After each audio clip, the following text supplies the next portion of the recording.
Hey there, welcome to Prog Monster. My name is Murph and I am the host of this show. A show dedicated to progressive rock, hard rock, heavy metal, and other forms of rock music.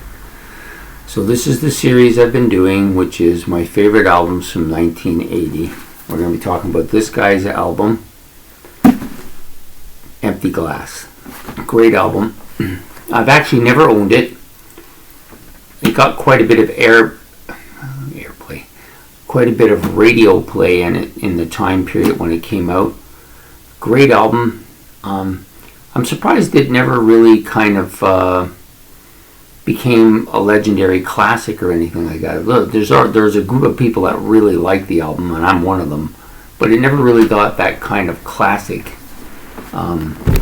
coverage that it probably should have. Anyways, there's 10 tracks on the album. Pretty solid album. There's no bad tracks on this album. Some I prefer more than others. But overall, excuse me, got kind of late. This is going to come out in the morning, so I wanted to get it done before I went to bed. And because I don't have time in the morning, I'm gone by 6:30 a.m.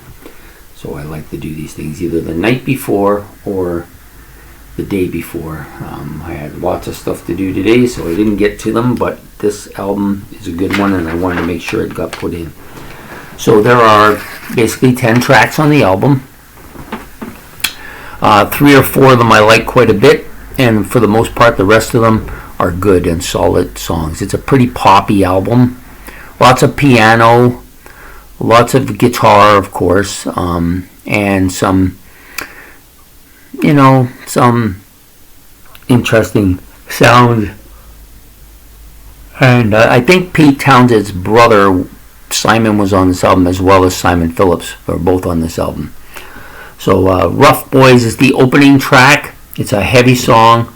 Some great riffing here. He does some decent solos as well. And Pete does all the singing on the album, so not too bad. He's no Roger Daltrey, but he's a pretty good singer for the most part. I Am an Animal, which is the next song. Some nice piano on this. It's poppy, but it's pretty solid, Then we get And I Moved, some heavier piano and drums to start, and then there's just some interesting piano bits during the song, and it has a kind of it's a really kind of a poppy sound to it. The next one is, I think, the fairly big hit on the album, Let My Love Open the Door. Probably my favorite track. I like the kind of piano keyboard bit that he does on it, and it's kind of a Who sounding song too. I like that part of it. It kind of reminds me of the Who a bit. Of course, he's Pete Townsend, so why wouldn't it, right? Some nice keys. I like the lyrics quite a bit on this, and the melody is, although it's poppy, is quite catchy. I'm not going to go through every song, but the first 4 I thought were pretty good. Jules and Jim, Keep On Moving, I think it's called. Correct me if I'm wrong. Oh, sorry. Keep On Working, Cat in the Cupboard.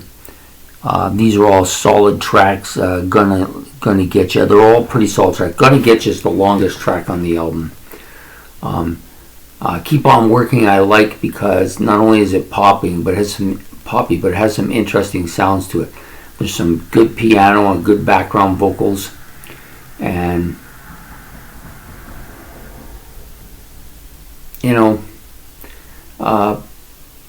it's a little bit heavier on the piano than most of the tunes. I'm trying to think of a way of saying it. A little is enough. This is one of the better tracks on the album. Has a timpani and good keyboard intro from Simon Phillips and whoever does the keyboards. I'm not really sure who it is. Nice keyboard solo too in the song. Then we get to Empty Glass, which is probably one of the heavier tracks on the album. Some heavy guitar, some nice guitar riff at the opening. And And there's an appearance on the video of him and his brother doing kind of the vocals together. They look so much alike, except for Simon's so young looking, right? Then we get the final track, which is going to get you some heavy guitar riffs, nice piano again. Sorry. There's a good kind of piano bit towards the middle of the song. And this song is the longest track on the album. It's about 6 minutes. Most of the songs, I'd say about 7 or 8 of them are between 2 minutes and 3.5 minutes, and then the rest of them are. Then there's this song, which is closer to 6 minutes, or maybe even actually over 6 minutes. There might be another song on there. It's a little bit longer too, but I'm thinking it was Keep On Working. I'm thinking that one was the other longer one. But a pretty solid album. You know, you get an album that's worth spending some time listening to.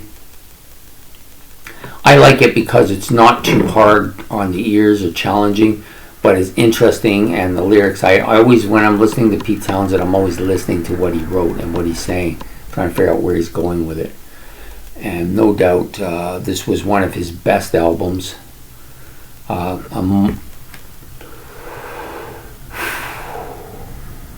I've heard people say that it's underrated, and he's underrated, but I don't know how he can be underrated if you wrote Tommy.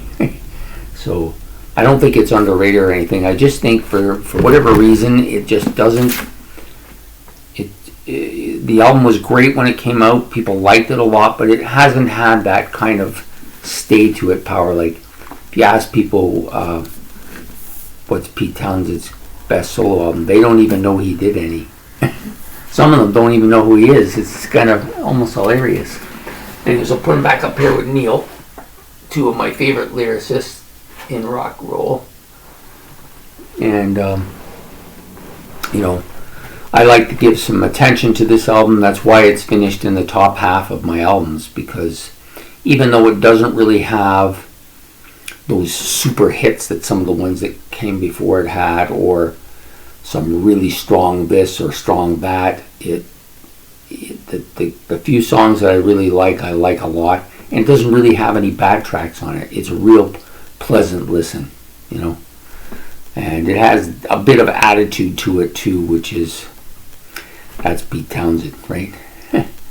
Anyways, I hope you enjoyed this video, and keep coming every morning for another video in this series. We've got still like 15 more videos to do.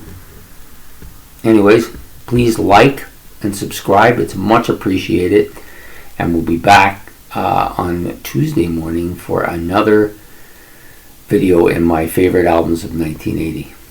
So take care.